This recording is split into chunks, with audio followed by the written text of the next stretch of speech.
भजो मुरली मनोहर नंद लाला।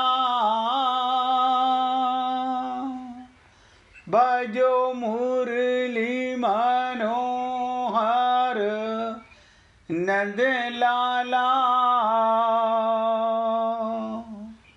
भजो गिरिधर गोविंद गोपाला। भजो गिरिधर गोविंद गोपाला। भजो मुरली मनोहर नंद लाला।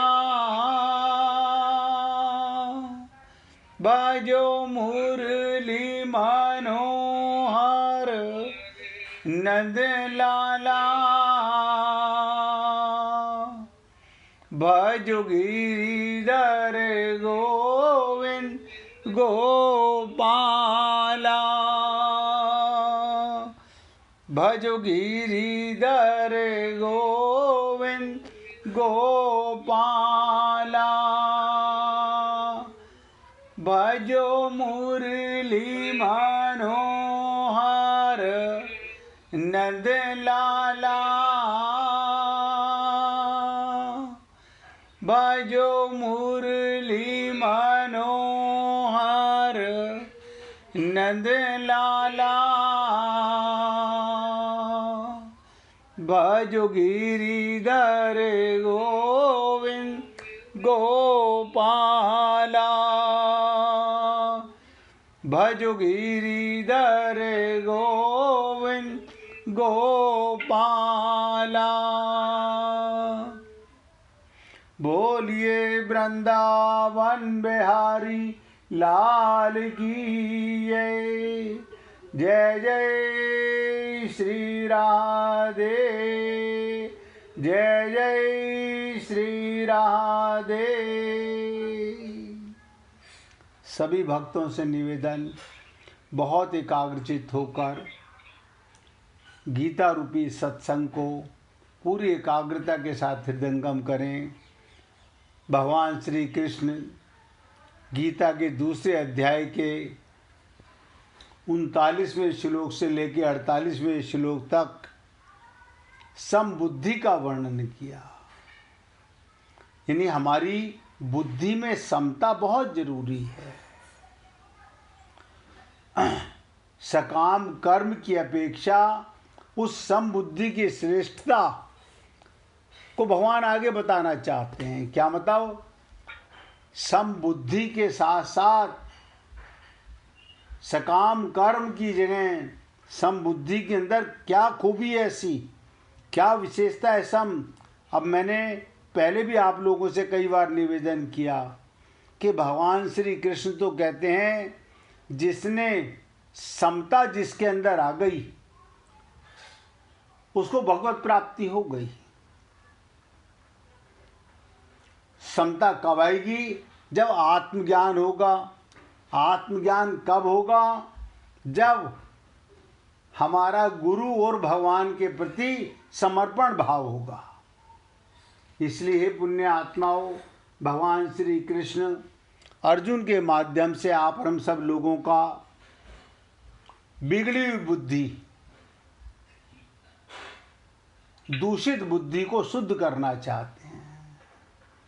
आप और हम लोग अपने आप में नहीं देख सकते कि हमारी बुद्धि बिगड़ी हुई है, लेकिन अगर ऐसा ना होता तो भगवान 10 श्लोक आप सोचिएगा भगवान बोलते और बार बार बोल रहे हैं। अब ये 49वें श्लोक में कल हमने आपसे चर्चा की। भगवान कहते हैं बुद्धि योग, योग माने समता। बुद्धि की समता की अपेक्षा सकाम कर्म अत्यंत ही निकृष्ट है। बोले सकाम, सकाम क्या होता है?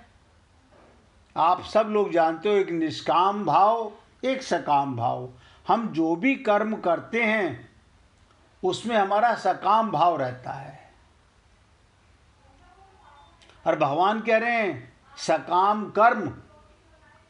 अब सोचिए, इसका मतलब भगवान हमें चेता रहे हैं हम जो भी कार्य करते हैं सकाम भाव से करते हैं, कुछ पाने के लिए कर्म करते हैं। और भगवान कहते हैं हे धनंजय, तू बुद्धि समता का आश्रय ले, क्योंकि फलों के हेतु बनने वाले अत्यंत दीन हैं। फल की इच्छा मत कर, सकाम भाव मन में मत ला। और मैं आप सबसे निवेदन करूंगा, अब तक जो किया सो किया, अब जाग जाओ। कहते ना, जब जागो तब सवेरा। जब भगवान की वाणी हमें समझ आने लगे तो समझ लीजिए हम जाग गए हैं, हम में समता आ गई है, हम में आत्मज्ञान हो गया है। अब हमारे अंदर सकाम भाव मिट गया है, निष्काम भाव आ गया है। तीनों चीजें एक साथ,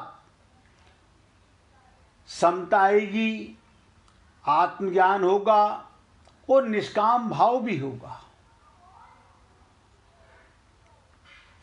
भगवान कहते हैं संपूर्ण कर्मों में समता सबसे श्रेष्ठ है। कर्म तो आप हम लोग करते हैं क्योंकि कर्म योनि में है, बिना कर्म के कोई रह नहीं सकता। और समता के बिना मात्र जीव कर्म करते ही रहते हैं। आप देखिएगा, आप हम लोग कर्म तो करते हैं लेकिन समता नहीं है, और उन कर्मों के परिणाम में सब नोट करें, आज तक हम में समता नहीं आई। विजय भाई अपने मोबाइल की आवाज़ बंद कर लेना। Sorry sir. तो कहने का तात्पर्य भैया, हम में समता नहीं है। छोटी सी त्रुटि अनंत जन्मों से नहीं मिटा पाए, अब मिटा लीजिए, कोई बात नहीं। अब पिछले जन्मों का मलाल मत कीजिए, पिछले जन्मों का मलाल नहीं, इस जन्म में समता ले आइए, जागृत हो जाइए, निष्काम भाव ले आइए। बस कर्म तो करने पड़ेंगे, अकर्मा कोई रह नहीं सकता। तो भगवान कहते हैं समता के बिना कर्मों के उद्धार करने की ताकत ही नहीं है। यानी हमारा उद्धार कर्म से भी हो सकता है। भगवान ने गीता में 3 मार्ग बताए, कर्म योग, ज्ञान योग, भक्ति योग। कर्म योग से भी आपको भगवान मिल सकते हैं, ज्ञान योग से भी भगवान मिल सकते हैं, और भक्ति योग से भी भगवान मिल सकते हैं। लेकिन हम कर्म तो करते हैं, योग नहीं करते।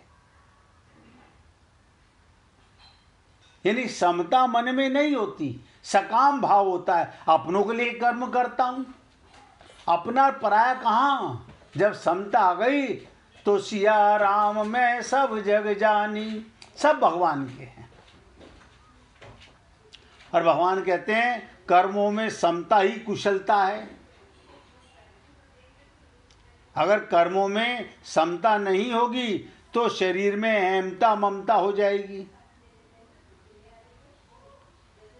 शरीर में अहमता, अज्ञानता और ममता, हम शरीर को मैं मानेंगे तो शरीर से ममता लाजमी होगी, और शरीर में अहमता ममता होना पशु बुद्धि है।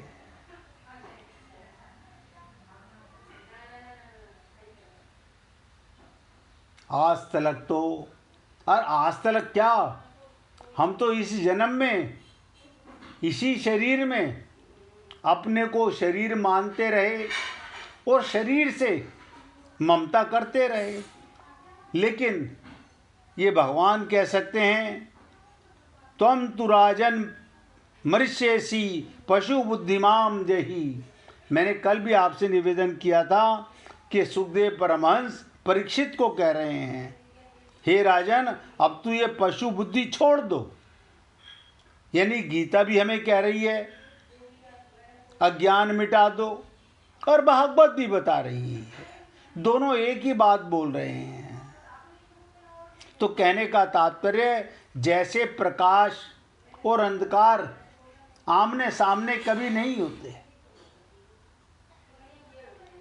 मैं अपने गुरुदेव को एक बार सुन रहा था, तो उनसे किसी ने प्रश्न किया कि गुरुजी, आप कहते हो हम प्रकाश स्वरूप हैं, हम आत्मा हैं, हम चेतन हैं। बोले हाँ बिल्कुल। मैं नहीं कह रहा हूं, वेद कह रहा है, गीता कह रही है, भागवत कह रही है, रामायण कह रही है, और चारों का दृष्टांत भी देते हैं भगवान हमारे गुरुदेव। अब देखिए, रामचरितमानस में भगवान कह रहे हैं, ईश्वर अंश जीव अविनाशी। तुम ईश्वर की संतान हो, चेतन हो, अमल हो, सहज सुख राशि हो। और गीता कह रही है, ममे वांशो जीव लोके, प्रत्येक जीव मेरा अंश है। तो उसका प्रश्न था हमारे गुरुदेव से उनके शिष्य का कि गुरुजी, फिर प्रकाश के ऊपर ये माया का अंधकार कैसे? हम माया के अंडर में कैसे आ गए? हम जब प्रकाश स्वरूप हैं, आत्मा हैं, परमात्मा के अंश हैं, तो हमारे को माया के अंडर में नहीं होना चाहिए। तो देखिए, यही गीता बता रही है, समता ना होने से शरीर में अहमता ममता हो जाएगी। यानी कैसे आ गए? हमने अपने को शरीर माना, अहम बुद्धि, मैं शरीर हूं। तो बट नेचुरली है, हर व्यक्ति अपने आप से प्रेम करता है। अगर मैं शरीर हूं तो शरीर से प्रेम करूंगा, ममता लाजमी आएगी।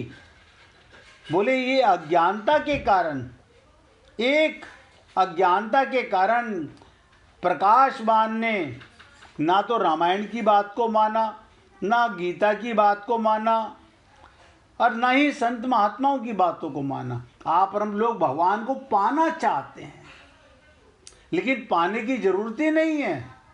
अब बहुत ध्यान से सुनिएगा, भगवान ही थे, भगवान ही हैं, भगवान ही रहेंगे जो आप और हम लोगों को मिले हुए हैं।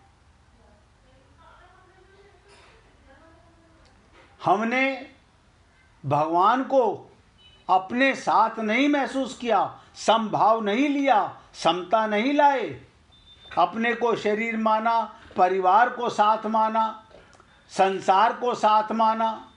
बस एक अज्ञानता के कारण ये जीव अनंत अनंत जन्मों से भटक रहा है।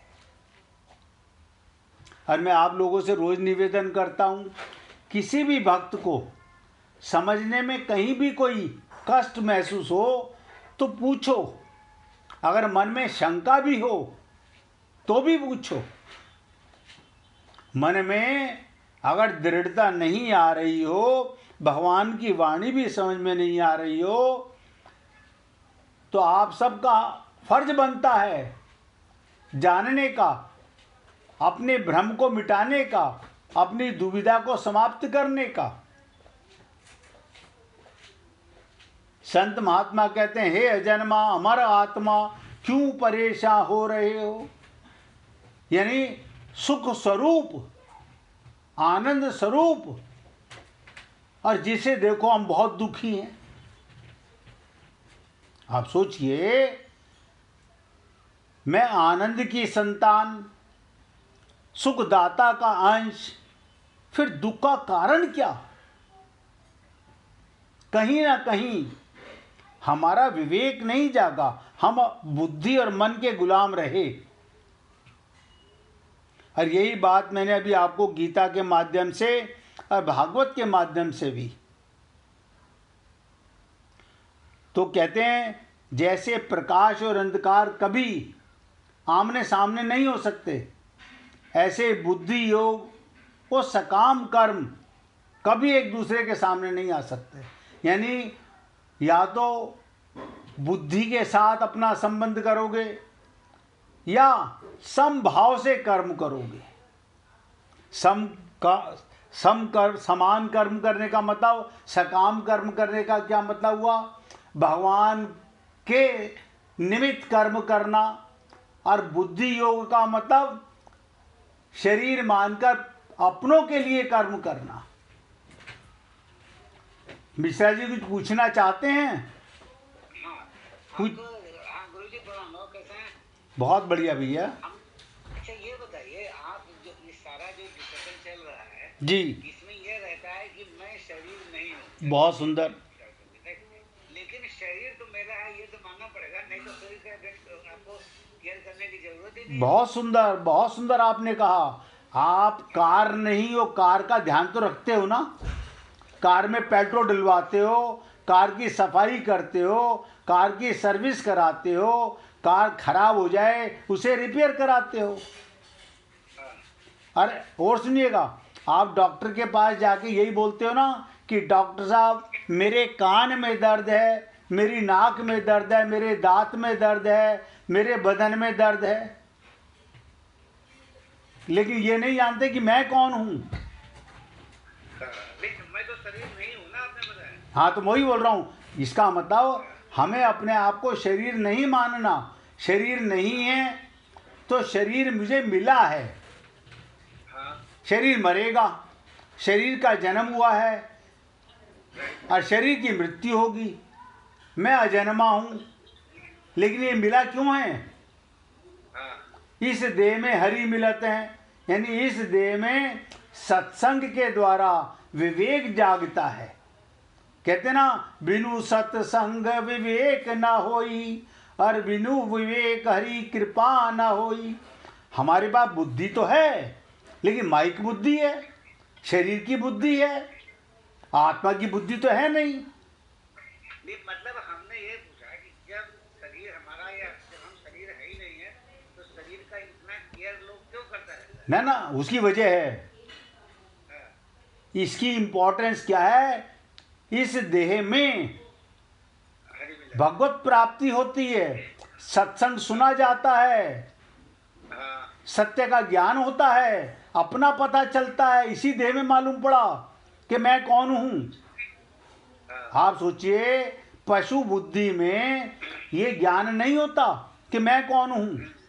इसी देह में ज्ञान हो सकता है। तो इस देह की इंपॉर्टेंस है सदुपयोग करने के लिए। लेकिन हम लोगों ने एक त्रुटि बचपन से की, अपने को देह माना बस। और इसी त्रुटि के कारण आप और हम सब लोग, ये कोई ऐसा नहीं, हम सब आज तक भ्रमित रहे। अब जाग जाइए। कहते ना, जब जागो तब सवेरा। आज हमें होश आ गया, भगवान की वाणी समझ में आ गई, आपने पूछा और मन का भ्रम मिट गया, बुद्धि का भ्रम मिट गया।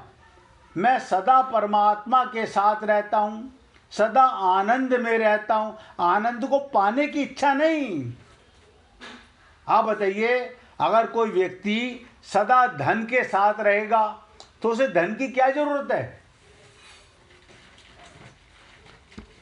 समझ में आया मिश्रा जी?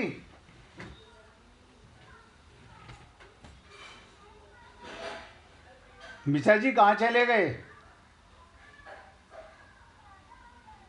चलिए, ठीक है, आपने समझा दिया, मैं समझ गया। मतलब ये है कि शरीर की, अगर आप, मतलब ऐसा नहीं है कि जब शरीर हमारा है ही नहीं, तो फिर भी आपको इसका ध्यान तो रखना ही होगा। बिल्कुल रखना पड़ेगा। इसकी इंपॉर्टेंस तो है ना। इसी देह में कर्म कर सकते हो। पशु बुद्धि है तो कर्म अपनों के लिए करोगे, सब के लिए नहीं करोगे। सब में भगवान है। लेकिन ये सब पशु नहीं करते, पशु को कोई चिंता नहीं है कि हमारा, क्योंकि वो कर्म योनि में नहीं है, वो भोग योनि में है। अब देखो, छोटी सी बात है, जब समझ आ जाए तब से ज्ञान हो गया। अब पक्का ज्ञान होना चाहिए। वो ज्ञान नहीं कि कल था आज मिट गया। नहीं, अभी हम यहाँ बॉम्बे में आए तो हमारे बालकनी में एक कोई छोटे से दो कबूतर के बच्चे को दे रही थी अपना। जी। अब उसको भी हम लोगों ने कबूतर के बच्चे को बाहर जाके रखे कि आराम से रहे वो, लेकिन उसकी जो माँ है या बाप है पता नहीं क्या, वो अभी भी रोज पिछले 10 दिन से बालकनी में आके बैठा रहता है। उसकी वजह है ना, हाँ, उसको ये ज्ञान नहीं कि आप वहाँ रखाए हो, उसने वहाँ छोड़ा था इसलिए वो वहाँ आता है। लेकिन बगल में ही तो रखा है उसने। ना ना ना ना ना, उसकी वजह है ना, आपने उसे टच कर दिया। हाँ, अच्छा, हाँ, यही तो एक फर्क है। आप देखो, आप और हम लोग भी बार बार अज्ञानता के कारण संसार में आते हैं। अब वो कबूतर कबूतरी बालकोनी में तो आते हैं, अपनों बच्चों के पास नहीं जा पाते। हाँ, ये बच्चे तो बगल में है बैठा, बिल्कुल बगल में। लेकिन बिल्कुल बगल में ही रखे हुए, ऐसा नहीं कोई 1 किलोमीटर दूर रहता है। नहीं नहीं, 1 किलोमीटर की तो बात ही नहीं है मेरे भाई। अंडे को तुमने हाथ लगाया, हाँ, अच्छा, कबूतरी उसके ऊपर आगे नहीं बैठेगी। अंडा नहीं, वो बच्चा था, उड़ना सीख रहा। हाँ तो समझे नहीं, वो स्पर्श करने मात्र से ना उन्हें सुगंध का मालूम पड़ जाता है। पशु बुद्धि है ना, हाँ, हाँ, पशु बुद्धि है। हाँ, आत्मा तो वो भी हैं, लेकिन वो पशु बुद्धि में है, हाँ, हम मनुष्य बुद्धि में हैं, हम मनुष्य शरीर में हैं। हम जाग सकते हैं, वो जाग नहीं सकते। हम जब भी बालकनी में जाते हैं वो बैठा रहता है कबूतर, कोई मुड़ता ही नहीं है। चलिए, तो आप सुनिएगा ध्यान से। तो भगवान श्री कृष्ण कहते हैं, तू बुद्धि की शरण ले, यानी समता की शरण ले। तू समता की शरण ले, समता में निरंतर स्थित रहना ही उसकी शरण लेना है। यानी सदा अपने को आत्मा मानना और परमात्मा को साथ महसूस करना, जिसे संत महात्मा कहते हैं कि ध्यान में रखना सदा भगवान रहते साथ में। अब आप बताइए, मैंने कहा सदा, कल भी निवेदन किया था, ऐसी कोई पृथ्वी पर जगह ही नहीं है जहाँ परमात्मा हमारे साथ नहीं रहता। क्यों? आत्मा और परमात्मा कभी अलग होते ही नहीं हैं। तो भगवान कह रहे हैं कि समता में निरंतर स्थित रहना ही उसकी शरण लेना है। शरणागति का मतलब ये नहीं होता कि मंदिर गए तो भगवान को माथा टेक दिया, वो शरणागति नहीं है। गुरुजी के पास गए तो गुरुजी को माथा टेक दिया, तो गुरु का दिया हुआ ज्ञान और अपने को आत्मज्ञान हो गया तो परमात्मा की अनुभूति सदा रहेगी। मिश्रा जी, मोबाइल की आवाज बंद कर लीजिए भैया। अब देखिए, शरण के लिए भी बात बता रहे हैं भगवान, समता में निरंतर स्थित रहना, बस हो गई शरणागति।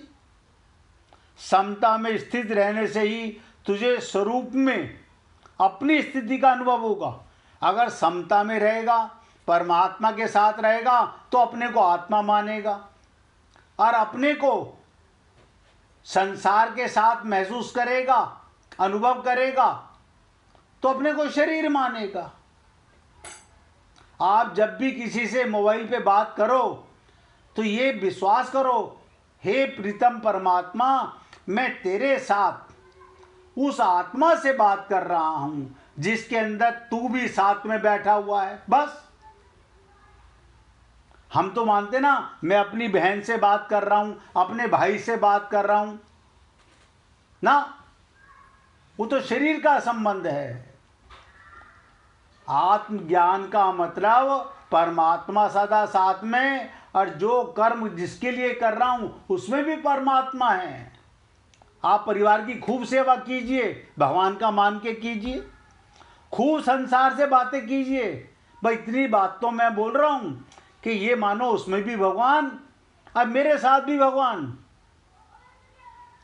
कुभाव नहीं आएगा, सदा सद्भाव रहेगा।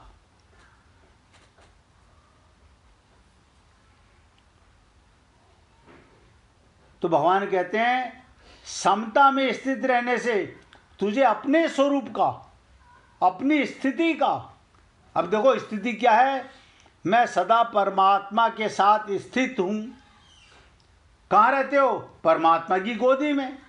सदा अनुभव होगा, रियलाइज होगा, मैं सुखदाता का अंश, सदा सुखी।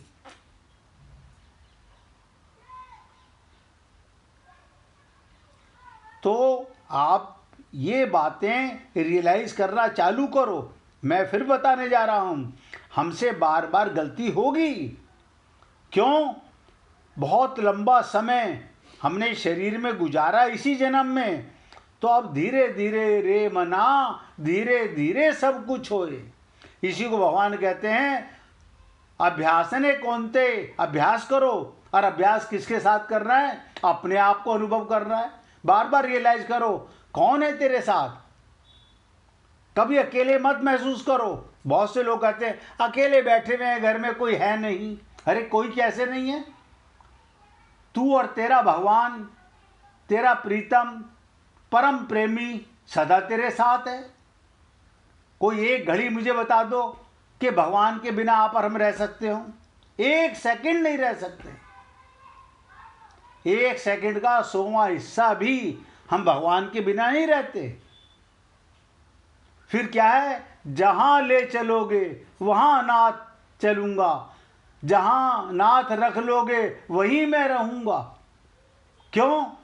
जहां जा रहा हूं तेरे साथ जा रहा हूं, जहां ले जा रहे हो भगवान के साथ जा रहा हूं, जो कर रहा हूं तेरे निमित्त कर्म कर रहा हूं, तो पाप होगा ही नहीं। आज एक हमारे कॉम्प्लेक्स में 85 साल के बुजुर्ग मुझसे कहते हैं ऐसा कौन सा जीव है जिसके मन में पाप नहीं होता? मैंने कहा भैया आप अपनी बात लोगों पर मत ला दो। मैंने कहा आप थोड़ा सा सुनो फिर आपको समझ आएगा। अब मुश्किल क्या है, हमने गांठ मार ली है, हम दुखी सारा संसार दुखी।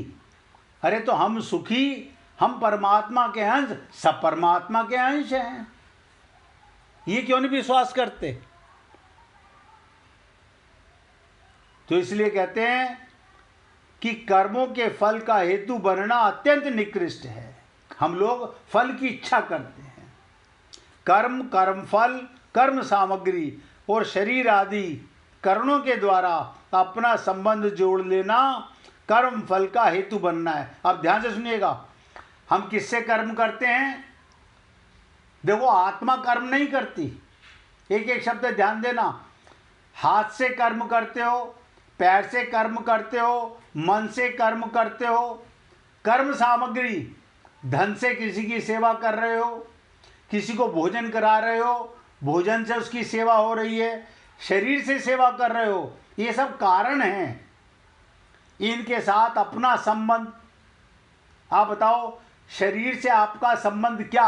आप चेतन, ये जड़, कोई वस्तु है उससे आपका संबंध क्या? हमने उससे अपना संबंध मान लिया।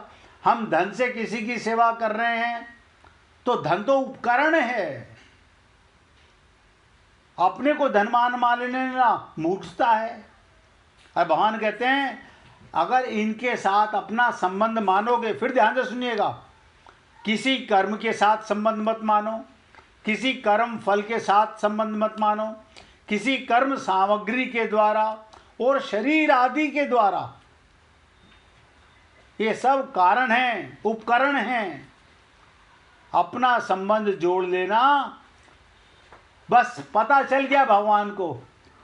जिसने अपने को शरीर माना, शरीर का उपयोग करो, सेवा करो, शरीर से प्रेम करोगे, लेकिन प्रेम करने वाला चेतन आत्मा जिसको प्रेम करते हो वो भी परमात्मा का अंश है। आप बताइए कभी किसी ने जड़ वस्तु को जड़ वस्तु से प्रेम करते देखा?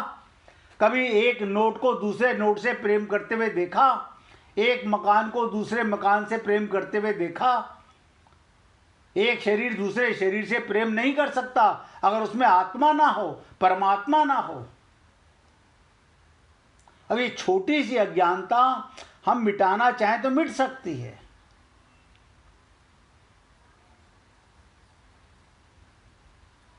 तो कर्म और कर्म फल का विभाग अलग है तथा इन दोनों से रहित जो नित्य तत्व है। ध्यान से सुनो, हम कर्म करते हैं शरीर से, उपकरणों से, और कर्म के फल से हमारा कोई संबंध नहीं है, हम इनसे अलग हैं। और इन दोनों से रहित जो नित्य तत्व है उसका विभाग सदा चेतन अलग है। वो नित्य तत्व अनित्य कर्म फल के आश्रित हो जाए। अब एक डॉक्टर एक पेशेंट का ऑपरेशन कर रहा है, वो आप देखते हो कितने औजार उठाता है। अरे बाबा, उसने हाथ में, ध्यान से सुनो, एक चिमटी उठाई, प्लास उठाया, उसकी चिमटी खाली औजार नहीं है, उसका हाथ भी औजार है, उसका मन भी औजार है, उसका शरीर भी औजार है।